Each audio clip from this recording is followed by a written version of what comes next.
Hey everybody, welcome to the new house again. This is Doc, and I wanted to talk with you tonight about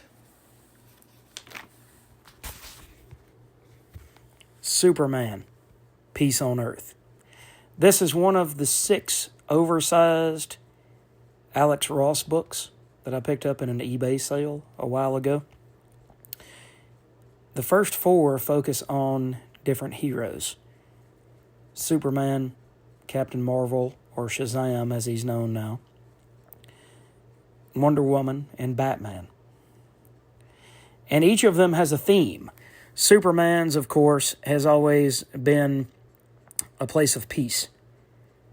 He wants to stand up for those who need it the most and wants to provide that peace and safety and tranquility to those who deserve to have that. The Paul Dino words that are in this book can sometimes, but not always, match the Alex Ross artwork.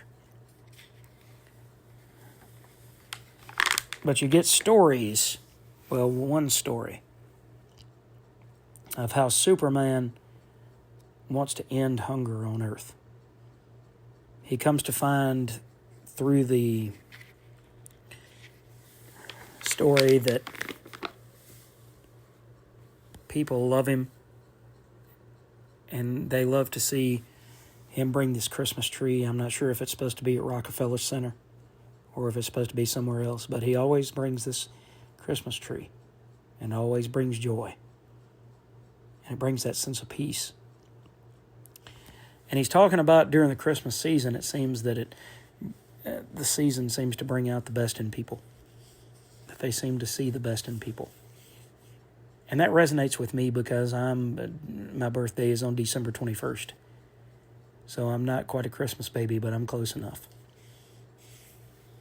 And as a Sagittarius, I've always found Christmas to be my favorite holiday.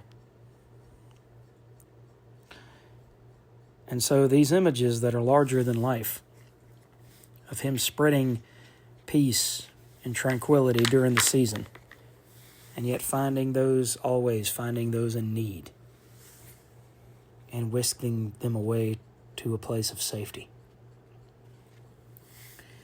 It speaks to so much more than just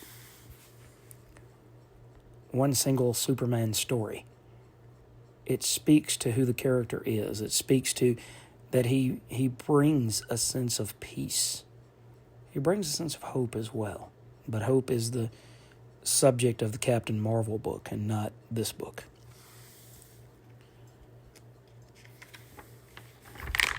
But you see, as he goes through this book, that he's building a idea to help others as someone who could put his own needs aside to help the greater good. And he said the problem, Pa said, is the people. As far back as we go, we've always had problems with sharing. It seems everyone is too busy holding on to what they've got to care about how their neighbors are doing. This book, to me, is a very excellent companion piece to Superman for All Seasons by Jeff Loeb and Tim Sale and Bjorn Hansen. Because it gets to the spirit of not only who Superman is, but who Clark is. Joe Kelly did a story back in Action 776, and it says what was wrong with truth, justice, and the American way. And a lot of people, myself included sometimes, have trouble understanding where Superman is coming from. But at the end of the day, he is a Midwestern plowboy who wants to help other people, and he's got good intentions, including going to the Pentagon and going to Congress and going to the Capitol building and talking to Congress and saying, what can I do to help starving people all across the world. America has got more than it could ever use. More grain, more rice, more wheat than it could ever use. And it's just sitting in these granaries and these bins and these storehouses, and it's rotting away. Are you okay with me taking this and once packaged to other people around the world and trying to make sure that everybody has good food, clean food, proper food?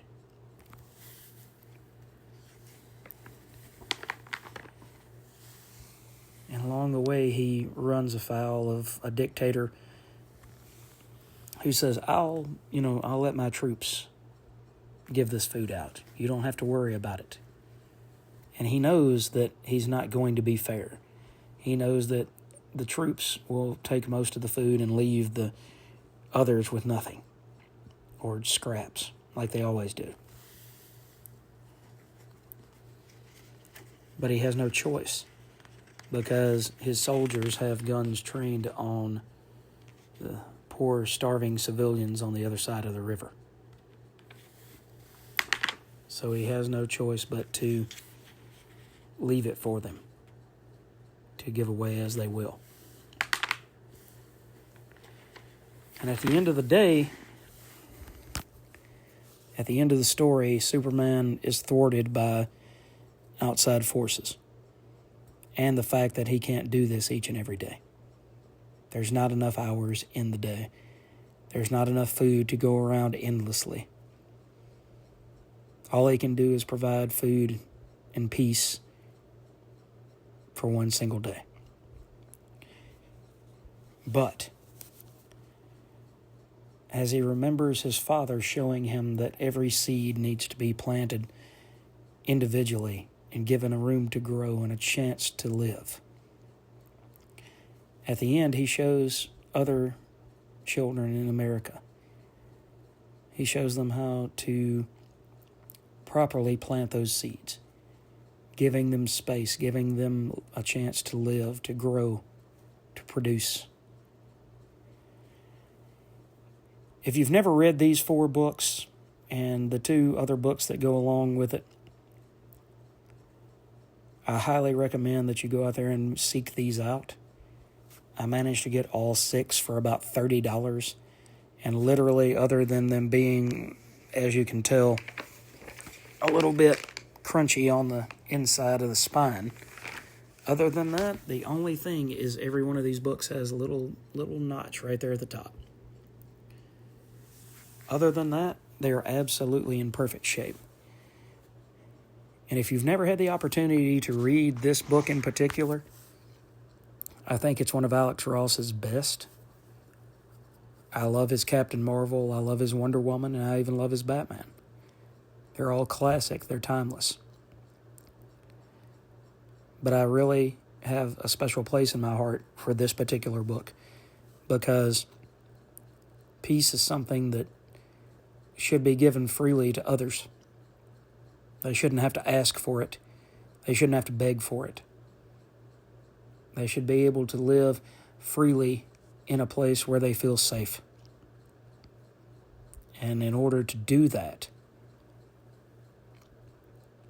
in order to make that happen, we all need to find a little bit of Superman inside of us.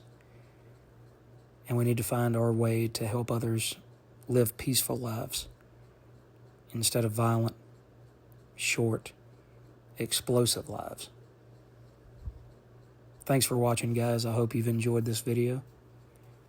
The next video up from this series will be the Captain Marvel or Shazam book about the power of hope.